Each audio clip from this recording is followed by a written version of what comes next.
Hi and welcome to Fun Swedish. Today we're going to talk about how you pronounce the Swedish letter O. This little A with a circle or a dot on the top. You could also say that it is an A with an O on the top, because O is actually a mix between A and O. That becomes O. And O is not only a letter, it is also a vowel. One of our 9 vowels in Swedish. Another interesting thing with å is that it's also a word in Swedish. Å is a type of small river, like the one in Uppsala, Fyrisån. It's like the Swedes had to be efficient back in the old days when they talked about crossing a small river. So they just come up with the word å. It's actually funny because our word for island is also just one letter. But anyway, let's get back to the Swedish letter and vowel å. In order to say it right, you kind of need to do this gesture, like you are surprised. Å! And whatever you do, don't forget that circle or dot on the top of the å. Because if you do, it becomes another letter and another sound. A. A classic mistake many Swedish learners do is to write Svenska är svart, which means Swedish is black, when they want to say Svenska är svårt, Swedish is hard or difficult. So just by forgetting this little dot on the top, you're changing the meaning completely. As you can see, these two words, svart and svårt, are very similar, but the last one has this little dot or circle on the top. Svårt. Let's say these words again so you can hear the difference. Svart, black, svårt, difficult or hard. Svart, svårt, svart, svårt. Let's look at more words that are easy to mix up if you forget that little circle on the top. We have, for example, the Swedish woman's name Åsa. And here it's important to say Åsa to an Åsa and not Asa, because Asa is how we say a god in Nordic mythology. Then we have the word far, father. And don't mix it up with the word får, sheep, or många and manga, many and manga, or såga and saga. Såga, to saw, saga, a story. Or the words låt, lat. Låt is how we talk about the song, and lat is our word for lazy. If you want to practice it even more, then you should take any of our online video courses. And you can actually test our online video courses for 30 days. And if you don't like them, you can get your money back. So you have nothing to lose. So just click the link and sign up. But back to the Swedish å. Just like all Swedish vowels, they have a long version and a short version. But how can you tell if they should be long or short? Well, let's repeat this rule we learned in the previous videos about the Swedish vowels. In general, if the vowel, in this case the å, is followed by just one consonant, then the å becomes long. Like you can see, for example, in the word år, our word for year. And here the å is long because the å is just followed by one consonant, the r. That's why it becomes år, long å. And å has also a tendency to become long if it is in the end of a word. For example, in the word blå, blue. You can also hear this in the preposition på, which has many different meanings, but one is on. And in the number två, 2. On the other hand, if we have more than just one consonant coming after the å, then the sound becomes short, more of a o sound. A little bit like the Spanish o. A word with this short version of the o is the word åtta, 8.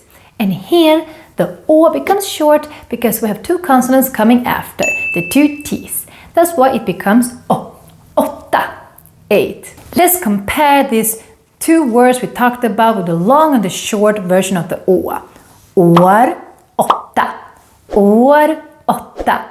And if you want to say in a sentence, then you can say the sentence hur många år är du? How old are you?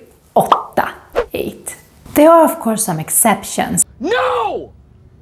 No! to this rule that the O being affected by the amount of consonants coming after. We will talk more about these exceptions later in the video, but even though they exist, it's still good to learn the general rule because it applies in most situations. So let's go back and look at more examples that follow the general rule.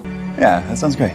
And where you can hear the long and the short version of the O. For example, in the word tåg, train, here you can hear the long version of the O because the O is followed by just one consonant, the G. Then, on the other hand, we have the word åska, thunder.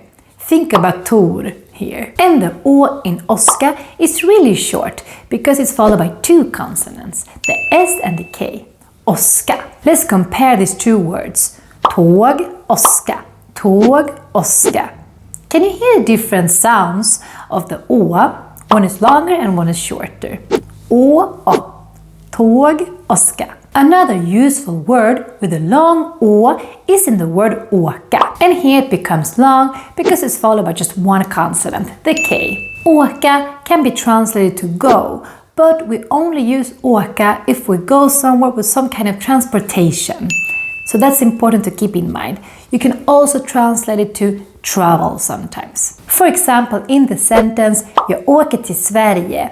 I'm going to Sweden. So åka is a useful word, and remember that it's pronounced with a long version of the å. Åka. But then we have another word, ålder, with two consonants coming after the å, and therefore it becomes short. Ålder is how we say age in Swedish. Let's compare these two words. Åka, ålder. Åka, ålder. Do you hear the difference in how we pronounce the å? More examples of the long and the short å are in these two animals. Mås, råtta. Mås, råtta. Mås with a long å is this annoying bird in Sweden that steals your food. Mine. And råtta, short å, is our word for rat. But let's mention some exceptions to this rule I just taught you. Oh, here we go again.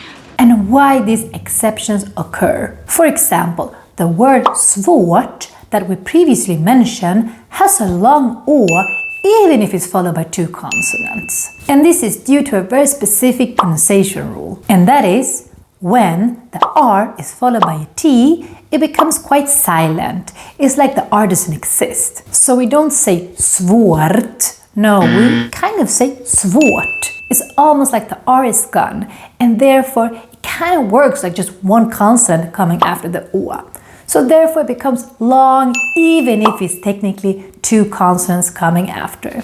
So these kind of pronunciation rules can sometimes affect this other rule about one or two consonants coming after. Another thing that can affect the normal rule are conjugations. We told you, for example, that the word åka has a long å sound. But when you say this in the past, åkte, traveled or went, then it also becomes long even if there are two consonants coming after, which should mean that it should be short, but it's not. It's also long, åkte, just like åka. So basically, åkte is pronounced as its original word, åka. So this can sometimes happen with verbs.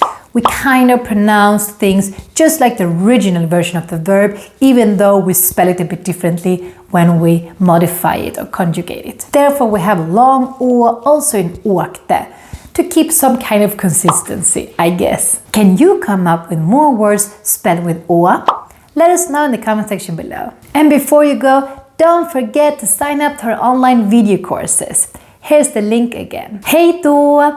Lång å!